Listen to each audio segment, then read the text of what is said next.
Not a public bus stop. No one noticed the day the sign showed up outside the gas station. This is not a public bus stop. Private coaches only.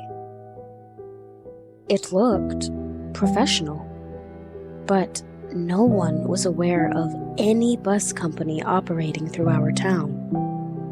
Nor would anyone expect a bus company to be interested in making a stop here either. Our town sits in the middle of flat prairies, an hour in either direction from the larger towns along the main highway.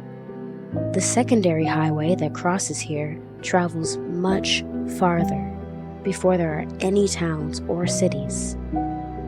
The only reason this is a town at all is because of our gas station. Our gas station also serves as the local coffee shop, restaurant, grocery store, hardware store, and hub of all social gossip. The sign was odd, and of course started all manner of local rumors. A new bus line was going to start offloading here? Or this was the nearest city planning on installing some tourist attraction. The speculation went on for weeks before the first passenger came. The passenger was wholly unremarkable. Average height, average weight, wearing a light jacket, jeans, sneakers. This person was so average. It could be described as being so vague as to be the most useless police description ever. The passenger appeared to be dropped off as though they were a hitchhiker, which was common enough in our town. But instead of heading into the gas station, they walked over and stood by the bus stop. Within 10 minutes, a large white motor coach pulled up, picked up the passenger, and drove off. The windows were all tinted, and there were no charter company logos on the bus, so we all just sat back in confusion. 9 days later, there were 6 passengers waiting at the stop. All the passengers were dressed very similar to the first, and all of them were equally as unremarkable in description, and all of them were dropped off like hitchhikers, or just walked up from out of town. None of them spoke to each other, or did anything beside queue up and wait. Again, within 10 minutes of the last passenger arriving, a nondescript white coach pulled up, loaded the passengers, and left. This happened twice more in the following weeks, with more people showing up each time.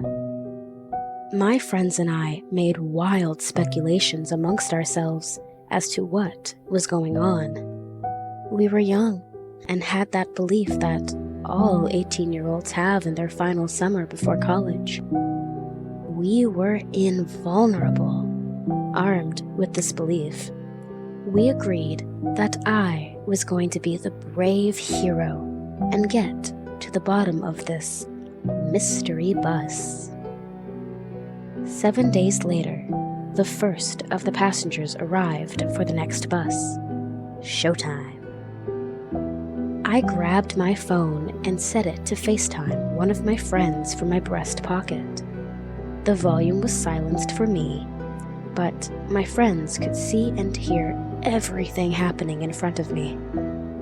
I then walked up slowly, mimicking the unhurried yet purposeful pace the passengers usually took.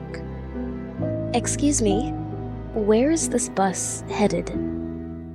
With how nervous I felt, it was a miracle my voice didn't crack. The passenger ahead of me didn't acknowledge me at all. Turning around, I asked the same question to the passenger that had just queued up behind me. The response was an annoyed and dismissive little shake of the head, as if to say, "Don't ask that question. You know better." Despite being such a tiny reaction, the effect was devastating. I felt like a kindergarten child who was just scolded by the teacher in front of the class. I turned back and waited for the bus, nervous, anxious, but no longer willing to disturb the other passengers. The bus eventually pulled up. It seemed to be a normal, modern, white coach. Nothing about the bus seemed immediately ominous, other than it was perhaps odd that the windshield was tinted dark enough to obscure one's view of the driver. We began to file on. Inside was dark, as the windows were not tinted, as I had assumed, but were completely blacked out. The driver's compartment was also closed off, and no light came in from the windshield. The only light was from the interior lights that allowed all the passengers to find a seat and sit down. There was no specific order to where people seemed to sit. Just like a normal bus, people sat wherever. Unlike a normal bus, though, was what people did when they sat down. Once each person sat down, they retrieved a blindfold from the pocket on the seat ahead of them. On each seat, there was a large pair of headphones as well. Each passenger dutifully tied on the blindfold, then placed the headphones over their ears. I hadn't yet sat down and seriously considered just exiting the bus, as the door wasn't yet closed. It seemed like an open invitation. You can choose to sit down and join in the sensory deprivation, or simply walk off the bus and leave. I remembered my phone in my breast pocket, and that my friends were watching all of this live. The confidence that gave me was twofold. I had come too far to chicken out now, and if anything got too wild, they could follow and help me. I chose an empty row of seats and sat near the aisle. The door closed as soon as I sat. I hadn't even realized yet that I was the last person to do so, but the bus didn't move. I looked around to see what the reason might be for the holdup. The bus normally left fairly quickly after loading its unusually usual group of passengers. Maybe it was because I wasn't wearing the blindfold or headphones yet. I found my blindfold and tied it lightly around my eyes. To my surprise, it was a very thin fabric, and I could see through it quite easily. Odd. It was also made even more odd by the fact that the headphones didn't actually inhibit sounds. The whole facade of sensory deprivation was a tricky bit of theater. As soon as I had put the headphones over my ears, the interior lights shut off, and the bus started its journey.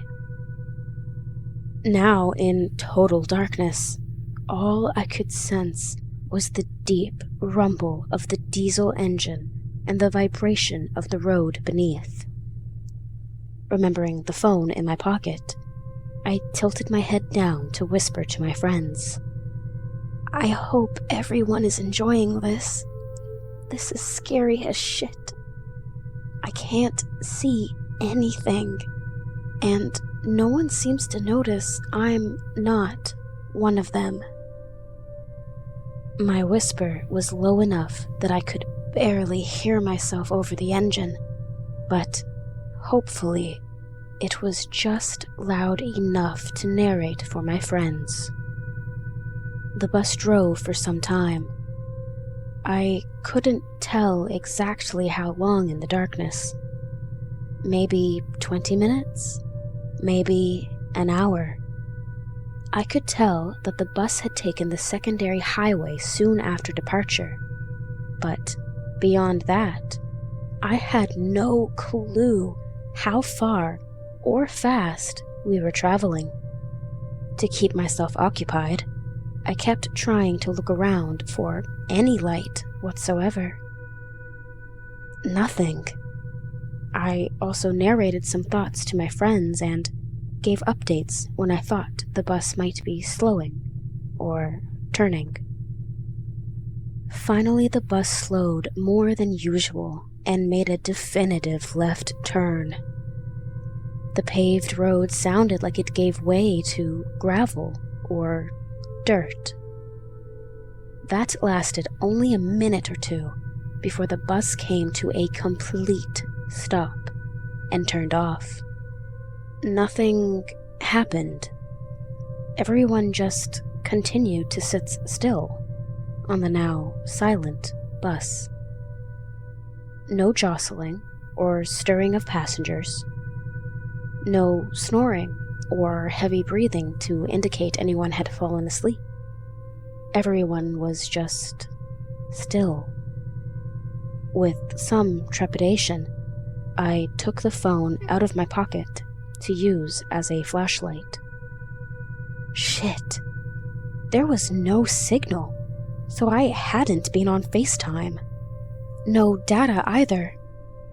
I had no idea how long I was out of communication, and now had no clue if my friends were still tracking me. Stupid. Still, my phone would still function perfectly well as a flashlight in the interim. With the light on, I removed the blindfold and headphones. I could see everyone sitting patiently, not moving a muscle. Standing up, I stretched my legs a little, cautiously made my way up to the driver's compartment.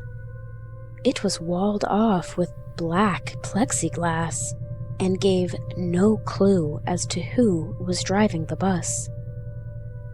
In the plexiglass, there was a recessed window, but the handle to slide it was apparently on the inside. Turning back, I faced one of the seated passengers. I reached out and put my hand on their shoulder. "Excuse me, I know you can hear me. Can you—" The passenger curtly pushed my hand off their shoulder and grunted a sound of disapproval, much like you would a stranger's child that was being rude or bothersome. It was enough to stop me and make me step back.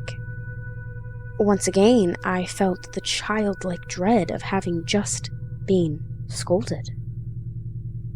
I shone my light down to the door of the bus. There was no manual door control visible, and no emergency handle either. For the first time, I began to let my mind race with dread about my situation. Rude or not, I had to try something. I faced the little recessed window to the driver and tried to see if it was possible to slide from the side. It slid easier than I expected and opened completely. Looking in, I could see the driver, or what I think was meant to represent the driver. The awkward shadows cast by my phone's light showed what appeared to be a mannequin in the driver's seat. I got my face closer to the window to get a clearer view when the mannequin's head swiveled to face me. The movement was enough to make me jump back, but the face was wrong as well.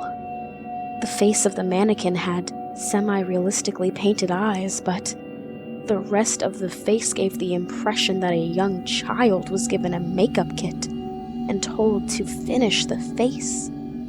The mouth was down on the chin, the nose was off-center, and the shading gave the illusion that the whole head was deformed. The shock of the head moving and the distorted face made me jump back full across the lap of the nearest passenger into the empty seat beside them.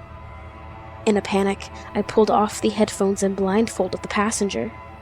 Hey, please, help me get off. I need off of this bus," I shouted, starting to lose control. The passenger threw their hands over their face and began sobbing. It grew in intensity, louder and louder, more animated until the passenger was bawling wildly. Their hands clutched at their head and rubbed their eyes as they continued to bawl. I could finally hear more movement from the rest of the bus as well. More passengers were now removing their own blindfolds and headphones. As they did, they too began to wail, sob, and cry. The bus was soon a deafening cacophony of sobs and wails. I was panicking now, trying to move myself away from the hysterical passengers. I pushed across the passenger whom I had fallen over and tried to stand back up next to the driver's door again. In a fit of wailing, the passenger had struck me while trying to clutch at their head. Instinct took over in that instant, and I punched at the passenger, glancing a blow across their brow with my free hand. Immediately, the passenger changed from crying and wailing to screaming. As soon as the first passenger began screaming, all others began to scream as well. An emotionless, piercing, ear-splitting blast of sound coming from every direction. It was as if every passenger had been filled with screams their entire life, and it was all being forced out as fast as it could. I was taken by my own screams of terror and disorientation as all around me the passengers lost their minds to the screams. I punched my arm into the driver's compartment and began wildly flailing at controls, hoping to open the door. My panic and fear were reaching a breaking point at which I thought I might lose a level of sanity I could never recover. Finally, a small hiss could be heard under the insanity that echoed around the bus, and the door swung open. I jumped at the now open door with only a very dim light shining in. As I jumped, I also fell in my mindless bid to escape. When my hands and knees hit the dirt under the bus to signal my body that I was free of the bus, the screaming stopped. Every passenger seemed to finally exhaust their screams at that exact instant. Silence. The silence was worse.